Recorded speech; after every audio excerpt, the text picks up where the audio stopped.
Once you start waking up from the hypnotic trance of the official lie, the word they is often used to lay blame on the perpetrators. This is usually followed by the question, who are they? According to ancient history, religion, mythology, and occult tradition, they are not human, and they have been manipulating humanity from the shadows for millennia. The Gods of Eden by William Bramley does an excellent job of tracing this back through all of recorded history. But let's just start from the late 19th century. Just over a century ago, it was known that giants with red hair and double rows of teeth once inhabited America. These 9-foot-tall giants were written about casually in 1874 by Abraham Lincoln.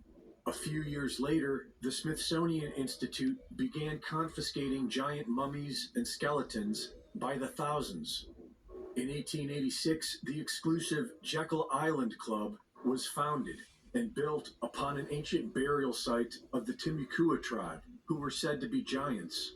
In 1910, the Federal Reserve banking conspiracy was hatched on Jekyll Island between the Rothschild banking dynasty and the Rockefeller family, whose cabin there was known as Mound Cottage and said to have been built upon a sacrificial altar. These powerful families worked together to hide the truth of our mysterious past, and they built a modern society with poison to keep us dumb and lies to keep us confused. The Rothschild dynasty and the Federal Reserve banking system funded all sides of the First and Second World Wars, which paved the way for the creation of the United Nations in 1945. Funded by the Rockefellers, the UN was the beginning of today's de facto world government. The Nuremberg trials resulted with only 12 sentenced to death and 7 sent to prison. The majority were allowed to professionally continue their criminal activities. Nazis who were tried for medical experiments involving cruelty and murder were later brought into Big Pharma through Operation Paperclip, and an entire team of Nazi rocket scientists were brought in to start NASA. While the Nuremberg trials may have been mostly theater, they had their revelations. It was revealed that the Nazi eugenics program stemmed from organizations in America funded by the Rockefeller Foundation and its offshoots. And it was revealed that many high-ranking Nazis believed they were in contact with an alien race known as the Aryans, the same mythical race that allegedly created Hinduism as it is known today. While many Hindu scholars dismiss the claim, the Nazis believed it. It is why they adopted the popular Hindu swastika. They also studied the Vedas, and their most classified project, the Bell, had the same design as the Vimana spacecraft described in these ancient texts. In 1971, a young Klaus Schwab, son of a Nazi nuclear scientist, was placed as the head of what is now known as the World Economic Forum by his mentor, Henry Kissinger.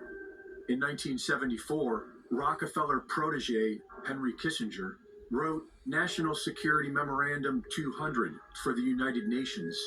This is popularly known as the Kissinger Report and is one of the foundational documents of the depopulation agenda unfolding today, with Klaus Schwab and the World Economic Forum acting as the tip of the spear.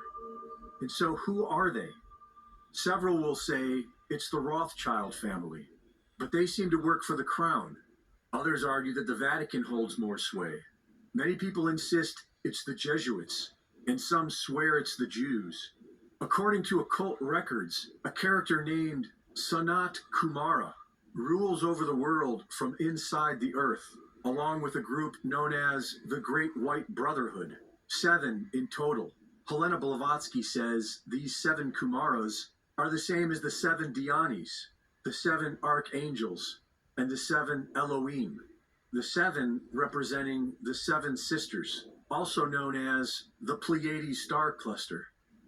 NASA, which was started by Nazis, Freemasons, and Satanists, has been obsessed with both Pleiades and Orion ever since the Apollo moon missions. According to hundreds of alien abductees, that is where most aliens claim to be from. 2 different factions, one to help liberate humanity and the other to enslave us. It is the oldest story on earth, good versus evil, the darkness and the light, the white hats and the black hats. It is a struggle within each one of us and is unfolding in the world around us for all to see. A more beneficial inquiry might be, who am I?